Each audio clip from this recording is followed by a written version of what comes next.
In this video, we're going to take a look at Video Joiner. Now, Video Joiner is a low-level compositing tool available inside of Video Tool Chest. This is a kind of tool, it really is designed more for just combining a couple of videos that might have been shot from your phone or something like that. In fact, these little sample videos are from my iPhone on a little boat trip. And so you can basically just combine them, and it's really designed more for the short kinds of things, something you might put on social media or something like that. If you want to do something long and robust, several minute long video, I recommend something like HitFilm Express, which is free, or there's plenty of others out there that are free as well, and tools like Camtasia, ScreenFlow, Adobe Premiere, and so forth, Final Cut Pro. You want to use something like that if you're going to do more robust. Just bear in mind, there's no save in Video Joiner. So the whole idea is it's a kind of a quickie thing. So I've got a couple videos here. Like again, I might be trying to do a little social media post of this fun boat ride that I did. And so I've imported a couple videos. We'll just kind of go through the functionality. Now you can see that I have the ability to move things around if I wanted to. If I accidentally did that, I can just come back in here and set this to back to what it was at first, 0, 0. You can size this up a little bit. If it's one way to crop it is if I was trying to just focus in on something as well, move it around and so forth. You have the ability to add multiple layers over here. You have the ability to stack them. And that's going to be important, as I'll show you here when we import another video. We have two modes. We have the hide and show, and really the show is the most usually. Unfortunately we have it on hide by default, but show is usually almost always what you're going to want to use, as we'll look at here in a second. We have two modes for trimming or time changing of the video, a trim and a scale. We'll take a look at the difference on those. We have the ability to snap the video blocks together, and we do have some volume controls down here also, and that pretty much is the majority of the functionality. So again, there's no save, so if you close this and then come back in, you'll lose your work. So you just want to join your videos real quick and then export that and then move on. So let's take a quick look at adding another video. So the first thing I can do is come here. Now, do note that we have the ability to add audio, and we'll take a look at that here at the end. But really what I recommend is you first do all your video trimming and then get your music track, especially if you're using Flexible Music Lab, to make a track that fits the duration of your video. So let's go on here. I've got this to the end here, and so what I want to do is go ahead and import another video. So I'll just come over here. Actually, I'm in a music thing, so let's come back over here.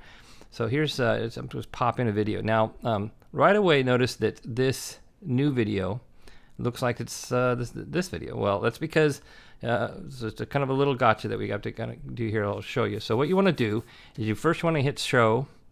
So that video is going to show, and that what basically that means is there's not going to be any gaps in between them. It's hard to kind of describe. Basically, if you don't turn on show and you render this, there'll be a little white, just a fraction of a second in between each video, and you don't want that. So this is what you need to do. And then after you import it, you just move to top. And so that's going to get this on top of the end of this video is really kind of what's going on there.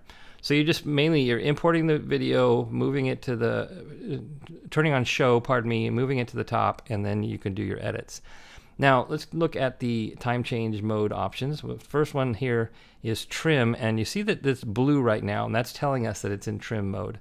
And so what trim is I can go to the beginning or end of the video. Let's go here, and maybe I don't want all of this, and so maybe I just want to take a little bit off. So I can do that, and this is trimming or taking off that portion of the video. It's actually still there. You can drag it back if you need to. So, but when it's trimmed, this is basically cut. It's not showing that part of the video anymore. Now, what scale is different. Scale will turn green, and if I drag this to basically it's keeping the contents of the video, and it's making it go either faster or slower. So the smaller the block, the faster it is. The longer it is, the slower it is. And so we're scaling the video rather than trimming it. And so there's times when you want to do that. Okay, so I'm going to go back to trim mode here, and we'll take a look at the snapping. So when you're trying to snap to the left, you want to click anywhere left of the center of the block. If you're trying to snap over here to a video that would be on the right, you would do right of center. And you just need to get pretty close there, and it's just going to snap into position. And again, you do want to make sure that you've got show and so forth. Move to top as you keep on adding more videos. So those are pretty much all the features. Once again, don't close or you'll lose your progress. So you just want to get your 2 or 3 videos, join them up together. And then if you're going to add a music track, then what you want to do is go to the end, and you see here I've got 32.219 or whatever it is, and you get your duration. You go into Flexible Music Lab and you edit the track to get a track that matches that duration. And then you want to go ahead and import it. I'm going to go ahead, and I haven't done that. I'm just going to show you. I'm going to go to the beginning here. You can see that I can rewind to the beginning, and I'm going to import a music track. And so we'll go back to that folder that I was just at a little while ago, and I'm just going to pop in one of these tracks, and it's not going to match the duration. So you can trim like this and everything. You don't want to scale. It's going to ruin the music. But this is obviously better to have the music track already set to match your video, and so that's what you want to do with Flexible Music Lab, which is in the bonuses page. So that's it for Video Joiner. Again, it's just a low-level video joining application. If you need to do something more robust, then definitely check out something like HitFilm Express, again, which is free. Is far more full-featured and be able to handle minutes-long videos. Thanks a lot for checking this out.